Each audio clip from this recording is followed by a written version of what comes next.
We are unfortunately fated to listen to the delusional tirade of Pakistan against my country. A country that bombs its own people, conducts systematic genocide, can only attempt to distract the world with misdirection and hyperbole. This is a country that conducted Operation Searchlight in 1971 and sanctioned a systematic campaign of genocidal mass rape of 400,000 women citizens by its own army. The world sees through Pakistan's propaganda. President, at the outset, I congratulate Russia on assuming the presidency and thank the Russian Federation as the President of the Council for holding today's open debate on the topic of women, peace and security.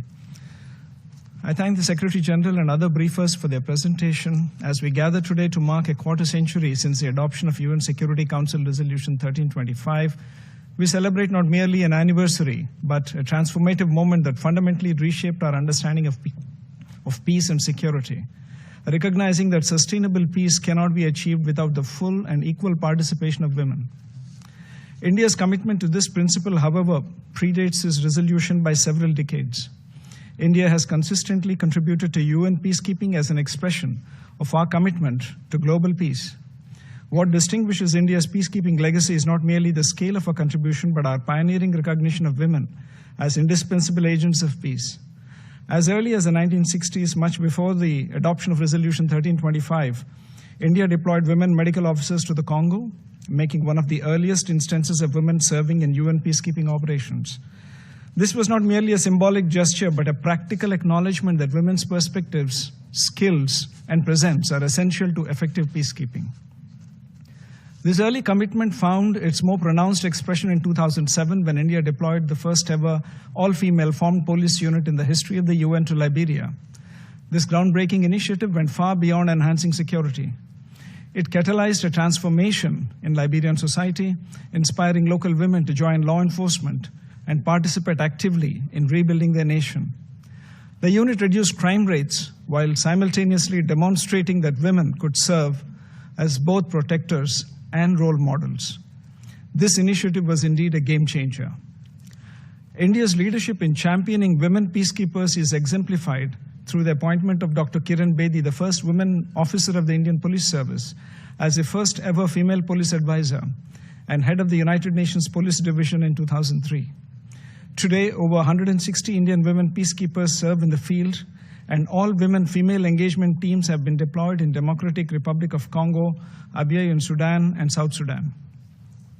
The recognition accorded to Major Suman Gawani, who received the UN Military Gender Advocate Award in 2019 for her work in South Sudan, and Major Radhika Sen in 2024 for her contributions to the Democratic Republic of Congo, are testaments to India's unwavering commitment to the WPS agenda.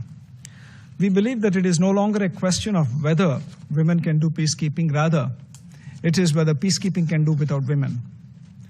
Through these deployments, India has demonstrated the profound impact of women peacekeepers in peacekeeping operations. They build trust in communities, give hope to vulnerable populations, particularly women and children. Most critically, they help address gender-based violence and ensure that peace processes reflect the needs and perspectives of all segments of society. They inspire women in conflict zones through example that they too can be leaders and protectors. In the words of our External Affairs Minister, Dr. Jaishankar, women peacekeepers are messengers of peace.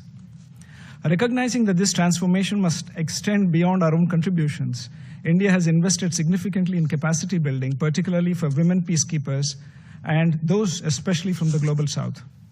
The Center for UN Peacekeeping, established by the Indian Army in New Delhi, has become a center of excellence, training over 12,000 troops annually. In 2016, the center launched a special course for female military officers, training 72 women officers from 39 different troop-contributing countries that year. This flagship course equips women peacekeepers with essential skills in operational planning, protection of civilians, prevention of sexual exploitation and abuse, and gender-sensitive leadership. We have also dispatched mobile training teams to several nations worldwide.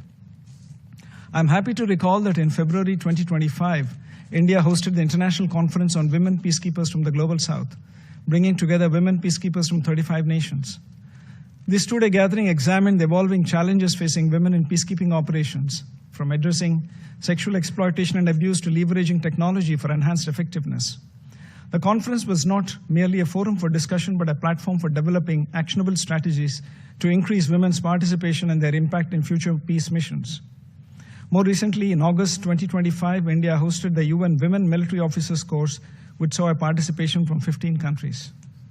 President, every year we are unfortunately fated to listen to the delusional tirade of Pakistan against my country, especially on Jammu and Kashmir, the Indian territory they covet.